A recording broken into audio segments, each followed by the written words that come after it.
할렐루야. 사랑하는 대강의 가족 여러분, 오늘 하루도 하나님의 말씀과 동행하는 삶이 되길 소망합니다.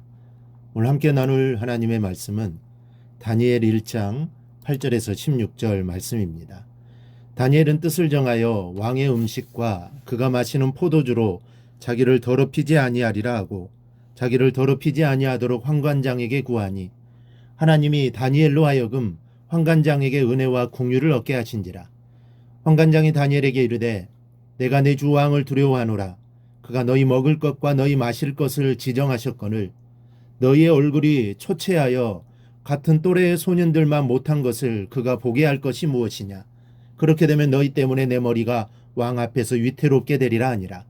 환관장이 다니엘과 하나냐와 미사엘과 아사라를 감독하게 한 자에게 다니엘이 말하되 청하오니 당신의 종들을 열흘 동안 시험하여 채식을 주어 먹게 하고 물을 주어 마시게 한 후에 당신 앞에서 우리 얼굴과 왕의 음식을 먹는 소년들의 얼굴을 비교하여 보아서 당신이 보는 대로 종들에게 행하소서 하며 그가 그들의 말을 따라 열흘 동안 시험하더니 열흘 후에 그들의 얼굴이 더욱 아름답고 살이 더욱 윤택하여 왕의 음식을 먹는 다른 소년들보다 더 좋아 보인지라.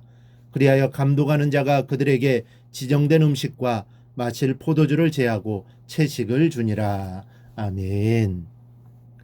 오늘 다니엘과 세 친구는 큰 위기에 봉착하게 됩니다. 뜻을 정하여 왕의 음식과 포도주를 먹지 않기로 했는데 상황이 넉넉지 않습니다. 그리고 그 어려움을 어떻게 뚫고 나가는지를 우리에게 보여주고 있습니다. 이러한 본문은 인생을 살다가 어려움에 봉착했을 때 어떻게 그 어려움에 대처하고 넘어갈 수 있는지를 보여주고 있습니다. 우리 모두 이 시간 귀한 교훈을 받으십시다. 그리고 이 교훈을 토대로 인생의 난관들을 슬기롭게 쳐나가 승리하실 수 있기를 축원합니다. 먼저 인생에는 반드시 지혜가 필요합니다.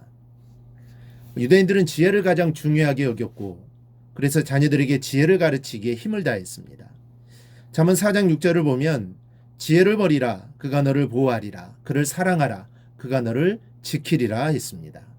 지혜가 너를 보호하고 지킨다는 것은 지혜로 말미암아 내 생명을 건질 수 있게 된다는 뜻입니다. 그래서 잠언 4장 7절에서는 지혜가 제일이니 지혜를 얻으라고 말씀하고 있습니다.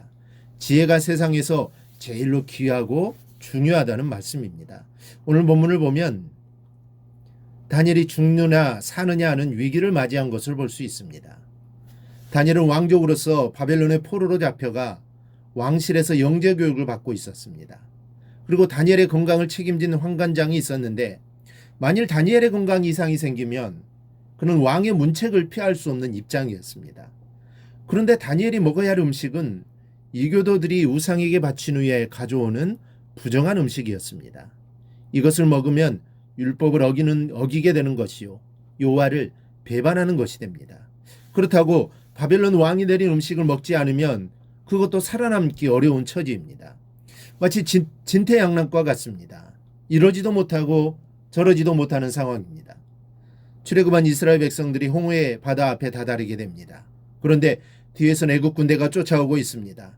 바다로도 갈 수 없고 그러자고 뒤로 돌아갈 수도 없는 상황입니다. 이래저래 죽을 수밖에 없는 상황입니다. 지금 다니엘의 상황이 이와 같습니다. 그때 다니엘은 자신의 건강을 책임지고 있는 환관장에게 사정을 합니다. 8절을 보니 음식으로 인해 자기를 더럽히지 아니하도록 환관장에게 구하니 그랬습니다. 그러나 환관장으로부터 거절을 당합니다.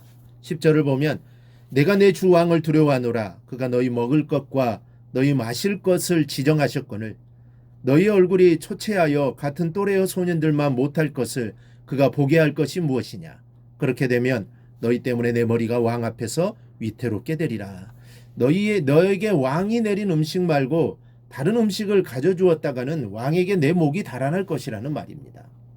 이런 상황에서 다니엘은 작은 지혜를 발휘합니다. 먼저는 다니엘은 환관장에게 특별한 신임을 얻고 있는 그의 부하를 찾아가 사정을 합니다.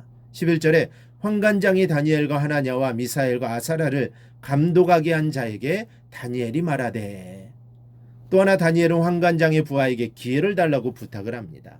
그 기회란 열흘 동안 우리에게 채소를 주어 먹게 하고 다른 동무들에게는 왕이 내린 고기를 먹게 하여서 누구의 혈색이 좋은지를 봐달라는 것이었습니다. 그때 가서 처벌을 내려도 늦지 않으니 제발 우리의 부탁을 들어달라고 간청을 합니다.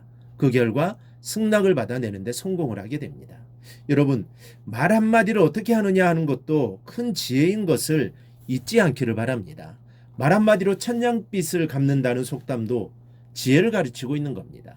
말하는 지혜를 가진 사람은 타인의 마음을 감동시키는 힘이 있고 사람을 끌어당기는 힘이 있습니다.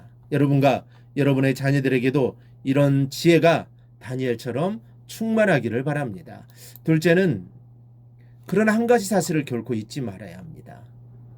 9절을 보면 하나님이 다니엘로 하여금 환관장에게 은혜와 긍휼을 얻게 하신지라 하나님이 하셨다는 것입니다. 다니엘이 지혜를 발휘하여 위기를 넘기게 되었지만 그 배후에는 하나님의 손길이 있었다는 사실을 고백하고 있는 것입니다. 그 결과 어떻게 되었습니까? 열흘이 지나자 그들의 얼굴은 더욱 아름다워지고 살이 올라 윤택하게 되어서 왕의 음식을 먹는 다른 소년들보다 더 좋아 보이게 되었습니다. 믿어지지 않는 일입니다. 당연히 산의 진미를 먹는 사람이 채식만 하는 사람에 비하여 훨씬 윤택해야 정상입니다. 그런데 지금 그와 정반대의 현상이 나타난 것입니다.